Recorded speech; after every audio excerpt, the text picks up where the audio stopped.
Maybe can you explain that whatever you have written for the development frequency ওটা planning এ গেল friends, Guys, listen. please listen to this. Okay, what he does with the development team. Okay, explain the items. Okay. Okay, let's start with stakeholders. What does he do with the stakeholders? So it's a vision of the product. Okay. Product backlog determination. Okay. Okay. What else you have on the development team side? Understand the requirement. No development. Okay. Supervise the product backlog, prioritize product backlog. Okay. Prioritization. He explains to the development team why a product backlog item is most important. Very fine. What else you have on the stakeholder side? Release planning. Okay. He coordinates. He collaborates with stakeholders. He understands when a release is required, and he comes to the development team. Very good. What else you have? More or less covered. Stakeholders, we have ROI, business value. Okay, ROI. Business values we have. Nice. Now, in order to achieve this, he should have certain characteristics. What are those characteristics? He should be empowered. The product owner should be empowered. For what? Decisions related to what? To say no whenever it's required. Yes, to say no, or I want a release by so and so date. Right? Now, he should be accountable for what? Quality of the product. Product success, vision of the product, return on investment. He should be available to whom?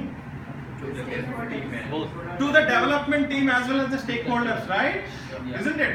If he's not available, the product increment that the team is building may not meet the vision, isn't it? Now, innovative.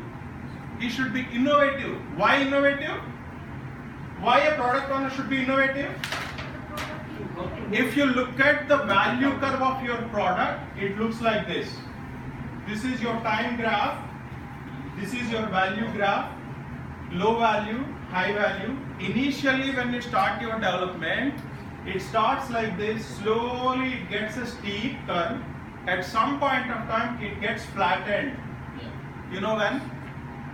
When it gets flattened? When you have started adding bells and whistles, isn't it? So that is where the product owner should be innovative to decide what features will make my value curve in an upward direction. How many of you are using MacBook? Look at the power supply system. If you take any other like Dell or IBM or whatever, you get it with screws and all.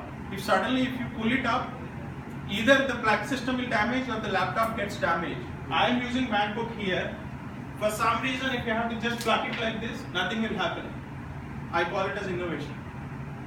Isn't it? Yeah. So innovation. Knowledge. He should be knowledgeable. What kind of knowledge? Domain knowledge. Where you are building the product. What kind of building the product we are building, right? Now let me ask you a question. I had a product owner who is technically very strong. Is it good? Why? The movement. He always should take care of what is required. He should leave the how part to the development team. I had one product owner where I was coaching a team. He is both technically strong and have a domain knowledge also. So I observed him when he is writing the stories. The moment as a product owner I want to, he stopped there because his brain gets into how part. So the moment you are technically strong, your innovation may become deteriorated, right? So as you are playing a product owner, think what you want. Don't worry about how, because you have a team. You have a team of army. Okay, please park all the questions. I spent 2 minutes for questions, right? So he should be empowered to make decisions, accountable. What is A? Available. What is I? What is this? Knowledgeable, right? Now, who can become a product owner? Whoever can demonstrate these characteristics can become a product owner. Let me share you another experience.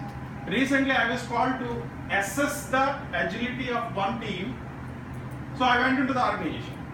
So I called the team. What I told, Can I know who is the product owner? Two people stood up. Then I got confused. Now, who is empowered? One person said, yeah, I am empowered. Now, who is accountable? This person said, he is accountable. How fair it is, right? So you get into that kind of situations also.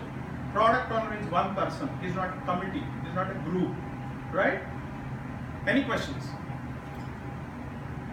You had a question? Yeah, I had something. I was just thinking that what you were saying is the product owner should be completely functional, right?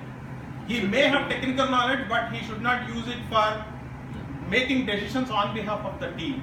He should leave that to the team. Which means the